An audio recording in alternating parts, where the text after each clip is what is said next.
ನಮಸ್ಕಾರ, ನಾನು ನಿಮ್ಮ ಡಾಕ್ಟರ್ ನಾಗರಾಜ್ ಎಸ್ ಅಂಗಡಿ, ಆತ್ರೇಯ ಆಯುರ್ವೇದಾಲಯ, ದುರ್ಗಿಗುಡಿ, ಶಿವಮೊಗ್ಗ. ಆತ್ಮೀಯ ವೀಕ್ಷಕರೇ, ನೋಡಿ, ಸುಮಾರು 45 ವರ್ಷದ ಪ್ರಾಯ ಇವರು ಲೈನ್ಮನ್ ಕೆಲಸವನ್ನು ಮಾಡ್ತಾರೆ. ಆದರೆ ದಿನನಿತ್ಯದ ಆಹಾರ ಮತ್ತು ವಿಹಾರ ಬಹಳ ದಿವಸದಿಂದಲೂ ಈಗೇನು ರಾಂಗ್ ಕಾನ್ಸೆಪ್ಟಲ್ಲಿ ನಾವು ಆಹಾರ ವಿಹಾರಗಳನ್ನು ಸೇವನೆ ಮಾಡ್ತಿದ್ದಾಗ ಅದು ನಮ್ಮ ದೇಹದ ಮೇಲೆ ಯಾವ ಥರ ಪರಿಣಾಮವನ್ನು ಬೀರುತ್ತೆ ಅನ್ನೋದನ್ನು ನಾವು ನೇರ ನಿದರ್ಶನವನ್ನು ನಿಮಗೆ ನೀಡ್ಬೋದು. ಯಾರು ಮಾತಾಡಿದ್ರೂ ಅವ್ರನ್ನ ಕೇಳಿಸ್ಕೊಳ್ಳೋ ಸಹನೆ ಇರೋದಿಲ್ಲ. ಅದಕ್ಕೆ ಹೇಳ್ತಾರೆ, ಯಾವಾಗ ರಕ್ತದುಷ್ಟಿ ಜಾಸ್ತಿ ಆಗುತ್ತೋ ಆವಾಗ ಟಾಲರೆನ್ಸ್ ಕಡಿಮೆ ಆಗುತ್ತಂತೆ, ಸಹಿಷ್ಣುತೆ ಕಡಿಮೆ ಆಗುತ್ತೆ. ಆ ಸಹಿಷ್ಣುತೆ ಅವರಲ್ಲಿ ನಾವು ಇರಲಿಲ್ಲ. ಯಾಕೆ ಅಂತಂದರೆ ರಕ್ತದ ಒಂದು ಆ್ಯಸಿಡಿಕ್ ನೇಚರ್ ತುಂಬ ಜಾಸ್ತಿ ಆಗಿತ್ತು. ಹಾಗಾಗಿ ರಾತ್ರಿ ನಿದ್ರೆ ಬರಲ್ಲ, ನಿದ್ರೆ ಬಂದರೂ ಎಚ್ಚರ ಆದರೆ ಮಾತ್ರ ನಿದ್ರೆ ಬರಲ್ಲ. ಅಸಮಾಧಾನ, ಅಸಂತೃಪ್ತಿ, ಕಿರಿಕಿರಿ, ಬೇಜಾರು, ನೆಗೆಟಿವ್ ಥಾಟ್ಸ್, ಅದರ ಜೊತೆಗೆ ಬಾಡಿ ಹೀಟ್ ತೀವ್ರವಾಗಿ ಜಾಸ್ತಿ ಆಗುವಂಥದ್ದು. ಅಥವಾ ನಿದ್ರೆ ಜಾಸ್ತಿ ಬರುವಂಥದ್ದು, ಎರಡರಲ್ಲಿ ಈಗಾಗ್ತದೆ. ಇಂತಹ ಸಮಸ್ಯೆಯನ್ನು ಅವರು ಹೊತ್ತು ಜೊತೆಗೆ ಮುಖವನ್ನು ತುಂಬ ಕಪ್ಪಾಗುತ್ತೆ, ಮುಖನೂ ಕೂಡ ಕಪ್ಪಾಗುತ್ತೆ. ಈ ಥರ ಸಮಸ್ಯೆಗೆ ನಾವು ಇವತ್ತು ಅವರಿಗೆ ಡಯಾಗ್ನೋಸ್ ಮಾಡಿ ಚಿಕಿತ್ಸೆಯನ್ನು ಕೊಟ್ಟಿದ್ದೇವೆ. ಒಂದು ಸಿವಿಯರ್ ವಿಸ್ವಾಚಿ ಇದೆ, ಅಂದರೆ ಫ್ರೋಜನ್ ಶೋಲ್ಡರ್ ಅಥವಾ ರೆಡಿಕ್ಯುಲೋಪತಿ ಇದೆ, ಸರ್ವೈಕಲ್ ರೆಡಿಕ್ಯುಲೋಪತಿ, ಜೊತೆಗೆ ಲಂಬರ್ ಸ್ಪಾಂಡಿಲೋಸಿಸ್, ಹಾಗೆ ಡಿಜನರೇಟಿವ್ ಡಿಸ್ಕ್ ಡಿಸಿಕೇಷನ್, ಡಿಸ್ಕ್ ಪ್ರೊಟ್ರೂಷನ್, ಈ ಥರದ ಒಂದು ಕಂಡೀಷನಿಗೆ ನಾವು ಇವತ್ತು ಚಿಕಿತ್ಸೆ ಮಾಡಿದ್ದೇವೆ. ಎಸ್, ಡೆಫಿನೆಟ್ಲಿ ಡಿಸ್ಕ್ ಬಲ್ಜ್ ಅಥವಾ ಡಿಸ್ಕ್ ಒಂದು ಡಿಸಿಕೇಷನ್ ಆಗುವಂಥದ್ದು ಸಿಸ್ಟಮಿಕ್ ಆಗಿ ಹಾಳಾಗುವಂಥದ್ದು. ಸುಮಾರು 8 ರಿಂದ 10 ವರ್ಷಗಳ ಕಾಲ ಡಿಸ್ಕ್ ಬಲ್ಜ್ ಆಗೋಕ್ಕೆ ಸಮಯ ತಗೊಂಡಿರುತ್ತೆ. ನಾವು ತಕ್ಷಣವೇ ಸರಿ ಮಾಡಿದ್ದೇವೆ ಅಂದರೆ ಅದು ಅಬದ್ಧ ಆಗುತ್ತೆ. ಆದರೆ ಇರೋ ಕಂಡೀಷನ್ನ ಉತ್ತಮವಾಗಿ ಮಾಡುವಲ್ಲಿ ನಮ್ಮ ಚಿಕಿತ್ಸೆ ಬಹಳ ಫಲಕಾರಿಯಾಗುತ್ತೆ. ತದನಂತರ ಆಯುರ್ವೇದದಲ್ಲಿ ಬಸ್ತಿ ಕರ್ಮ ಮತ್ತು ನಮ್ಮದೇನು ಅನುವಾಸನ, ನಿರುಹ ಬಸ್ತಿ, ಕಟಿಬಸ್ತಿ, ಅಭ್ಯಂಗ, ಈ ತರಹದ ದೇಹದ ಒಳಗಡಿನ ನೇಚರನ್ನು ಅಥವಾ ಆರೋಗ್ಯವನ್ನು ವೃದ್ಧಿಪಡಿಸೋದ್ರಲ್ಲಿ ನಮ್ಮಲ್ಲಿ ಉತ್ತಮವಾಗಿರ್ತಕ್ಕಂಥ ಚಿಕಿತ್ಸೆ. ಜಗತ್ತಿನಲ್ಲಿ ಯಾವ ಚಿಕಿತ್ಸೆಯಲ್ಲೂ ಯಾವ ಪದ್ಧತಿಯಲ್ಲೂ ಈ ತರಹದ ಚಿಕಿತ್ಸೆ ನೀವು ಹುಡುಕಕ್ಕೆ ಸಾಧ್ಯ ಇಲ್ಲ.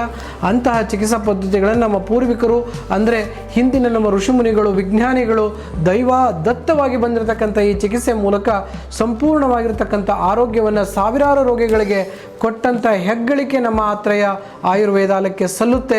ನೋಡಿ, ತೀವ್ರವಾದ ನೋವು ಮತ್ತು ತೀವ್ರವಾದ ಕುತ್ತಿಗೆ ಅಥವಾ ಕೈ ನೋವು, ಸೊಂಟ ನೋವು, ಇವತ್ತು ಅವರಿಗೆ ನಾವು ಯಾವ ರೀತಿ ಚಿಕಿತ್ಸೆ ಕೊಟ್ವಿ, ಎಷ್ಟು ದಿನದಿಂದ ಬಳಲ್ತಾ ಇದ್ದರು, ನೇರವಾಗಿ ಅವರನ್ನು ಕೇಳೋಣ. ಎಷ್ಟು ದಿನದಿಂದ ಇತ್ತು ಮತ್ತು ಹೇಗಾಗಿದೆ ಅನ್ನೋದನ್ನು ನಮ್ಮ ಆತ್ಮೀಯ ಆರೋಗ್ಯ ಆಕಾಂಕ್ಷೆಗಳೊಂದಿಗೆ ನೀವು ಹಂಚ್ಕೋಬೇಕು ಅಂತೇಳಿ ನಿಮ್ಮಲ್ಲಿ ಕೇಳ್ತೀನಿ. ನಮ್ಮ ಹೆಸರು ಸಂತೋಷ್ ಅಂತೇಳಿ. ನಾವು ನಿನ್ನೆ ಫೋನ್ ಮಾಡಿದೆ ಇವರಿಗೆ, ಡಾಕ್ಟ್ರಿಗೆ, ಈಗ ಅಪಾಯಿಂಟ್ಮೆಂಟ್ ಬೇಕೋ ಏನು ಸರ್ ಅಂತ ಕೇಳೋಕ್ಕೆ ಅಥವಾ ಇದು ಮಾಡಿದ್ದು. ಇಲ್ಲ, ಏನಿಲ್ಲ, ಬೆಳಗ್ಗೆ ಡೈರೆಕ್ಟಾಗಿ ಬಂದು ಹೆಸರು ಬರೆಸಿ ನೀವು ಟ್ರೀಟ್ಮೆಂಟ್ ತೊಗೊಬೋದು ಅಂತ ಹೇಳಿದ್ರು. ಆಮೇಲೆ ಇಲ್ಲಿ ಸ್ಟಾಫು ಮತ್ತೆ ವಾಪಸ್ಸು ಮಾತಾಡಿದರು, ಅವರು ನಮಗೆ ಮಾತಾಡಿದರು, ಬನ್ನಿ ಸರ್, ಇಲ್ಲ ಟ್ರೀಟ್ಮೆಂಟು ಇಲ್ಲೇ ಹೆಸರು ತೊಗೊಂಡು ಇದು ಮಾಡ್ಕೊತೀವಿ ಅಂತೇಳಿ. ಆಮೇಲೆ ನಮ್ಮ ಫ್ರೆಂಡ್, ನಮ್ಮ ರಿಲೇಷನ್ ಒಬ್ರಿಗೆ ಕಳಿಸಿ ಹೆಸರು ಬರೆಸ್ತೆ. ಬೆಳಿಗ್ಗೆ 11:30ಗೆ ಸ್ಟಾರ್ಟ್ ಮಾಡಿದ್ರು ಟ್ರೀಟ್ಮೆಂಟು. ಅದೇ ಫಸ್ಟ್ ಎಲ್ಲ ಕೇಳಿದ್ರು, ಏನೇನಾಗಿದೆ, ಎಷ್ಟು ವರ್ಷದಿಂದ ಆಗಿದೆ ಎಲ್ಲ ಕೇಳಿದ್ರು. ನಾನೆಲ್ಲ ಕ್ಲಿಯರಾಗಿ ಹೇಳಿದೆ, ಈ ಥರ ಬೇರೆ ಒಬ್ಬರ ಹತ್ರ ತೋರಿಸಿದ್ದೆ, ಈ ಥರ ಗಾಯ ಆಗಿತ್ತು, ಅದು ಹೋಯ್ತು. ಮತ್ತು ಆಮೇಲೆ ವೆರಿಕೋಸ್ ವೇನ್ ಮಾತ್ರ ಹೋಗಿರಲಿಲ್ಲ ಅಂಥೇಳಿ. ನನಗೆ ಈ ಕಡೆ ಶೋಲ್ಡ್ರು ಮತ್ತು ಈ ಕಡೆ ಬೆನ್ನು, ಬ್ಯಾಕ್ ಪೇನು, ಹೋಮ ಮಾಡುವಾಗ ಕುತ್ಕೊಳಕ್ಕಾಗ್ತಿರಲ್ಲ ಸ್ಟ್ರೈಟಾಗಿ, ಫುಲ್ಲು ಇದರಲ್ಲೆಲ್ಲ ಬೆವರು ಬರೋದು, ಈ ಕಡೆ full left side full pain ಬರೋದು, ಇಲ್ಲಿ ಸೊಂಟ ನೋವು, ಆಮೇಲೆ ಶೋಲ್ಡ್ರು, ಕುತ್ತಿಗೆ ನೋವು, ಇದೆಲ್ಲ ಈಗ ಸ್ವಲ್ಪ ಈಗ ಬೆಳಗ್ಗೆಯಿಂದ ಒಂದು 3-4 ಥರ ಟ್ರೀಟ್ಮೆಂಟ್ ಮಾಡಿದ್ದಾರೆ. ಈಗ ಒಂದು ಸ್ವಲ್ಪ ಫ್ರೀ ಅನಿಸ್ತಿದೆ ನನಗೆ. ಇನ್ನೂ ಅವರೆಲ್ಲ ಇದು ಟ್ಯಾಬ್ಲೆಟು, ಮೆಡಿಸಿನ್ ಎಲ್ಲ ಕೊಟ್ಟಿದ್ದು, ಅದೆಲ್ಲ ತೊಗೊಂಡು ಒಂದು ವಾರದಲ್ಲಿ ಗೊತ್ತಾಗುತ್ತೆ. ಇವಾಗ ಇಂಪ್ರೂವ್ಮೆಂಟ್ ಆಗಿದೆ ಅಂತ ಅನಿಸ್ತದೆ ನನಗೆ. ಎಷ್ಟು ಪರ್ಸೆಂಟ್ ಆಗಿದೆ ಅಂತ ಅನಿಸುತ್ತೆ? ಈಗ ಒಂದು ಆಗಿದೆ ಸರ್, ಒಂದು 40-50% ಆದಂಗೆ ಆಗಿದೆ. ಈ ಕಾಲು ಒಂಥರ ಭಾರ ಆಗ್ತಿತ್ತು, ಸ್ವಲ್ಪ ರಿಲೀಫ್ ಆದಂಗೆ ಆಗಿದೆ. ಆಮೇಲೆ ಹೊಟ್ಟೆ ಎಲ್ಲ ಉಬ್ಬಿಸ್ಕೊಂಡಂಗೆ ಆಗ್ತಿತ್ತು. ನೀವು ಮೆಡಿಸಿನ್ ಕೊಟ್ಟಿದ್ರೆ ತೊಗೊಂಡ್ಮೇಲೆ ರಿಸಲ್ಟ್ ಇರಂತ ಹೇಳ್ಬೋದು. ಡೆಫಿನೆಟ್ಲಿ ಇದು ಟೋಟಲಿ ಆಮ್ಲ ಪಿತ್ತ. ನೋಡಿ, ತಿನ್ನುವಂಥ ಆಹಾರ ಉಪ್ಪು, ಖಾರ, ಹುಳಿ ಜಾಸ್ತಿ, ರಾತ್ರಿ ನೆನೆಸಿ ಬೆಳಗ್ಗೆ ಮಾಡುವಂಥ ಇಡ್ಲಿ, ದೋಸೆ, ಪಡ್ಡು, ಚಿತ್ರಾನ್ನ, ಪುಳಿಯೋಗರೆ, ಅವಲಕ್ಕಿ, chapati, bonda bajji, gobi manchuri, panipuri, noodles, Lay's, Kurkure, ice cream, chicken, mutton, ಮೊಟ್ಟೆ, ಫಿಶ್ಶು, ಈ ಥರದ ಆಹಾರಗಳು, paneer, north Indian food, function ಊಟ, ಯಾವುದು ಅಜಿನೋಮೋಟೋ ಹಾಕಿರ್ತಾರೆ ಆ ಥರದ ಆಹಾರಗಳನ್ನು ಯಾರು ತಿಂತೀರಿ ಅವರಿಗೆ ಗಂಭೀರವಾಗಿರ್ತಕ್ಕಂಥ ಆರೋಗ್ಯದ ಸಮಸ್ಯೆಗಳು ಬರ್ತವೆ. ಹಾಗಾಗಿ ಆ ಥರದ ಆಹಾರಗಳನ್ನು ಹೆಚ್ಚು ನಾವು ಅವಾಯ್ಡ್ ಮಾಡಬೇಕು. ಅಕ್ಕಿ, ರಾಗಿ, ಜೋಳ ಮಾಡಿರ್ತಕ್ಕಂಥ ಗಂಜಿ, ಮುದ್ದೆ, ಅನ್ನ, ರೊಟ್ಟಿ, ಕಿಚಡಿ, ಪಲಾವ್, ಪೊಂಗಲ್, ಕಡುಬು ಈ ಥರದ ನೀರು ದೋಸೆಗಳನ್ನು ಹೆಚ್ಚು ಬಳಸಿ ನಿಮ್ಮ ಆರೋಗ್ಯ ವೃದ್ಧಿಸುವಲ್ಲಿ ಸಹಕಾರಿ.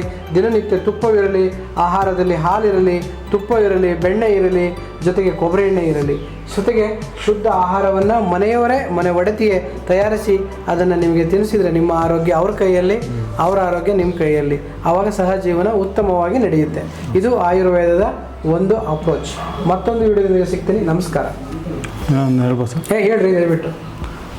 ನಮ್ಮ ಥರ ಯಾರು ಈ ಥರ ಕಷ್ಟಪಡ್ತಿದ್ರೆ ಡೈರೆಕ್ಟಾಗಿ ಇಲ್ಲೇ ಬನ್ನಿ, ನಿಜವಾಗ್ಲೂ ಫ್ರೀ ಆಗುತ್ತೆ ಅಂತ. ಧನ್ಯವಾದ. Thank you sir. Thank you. Generate by AI.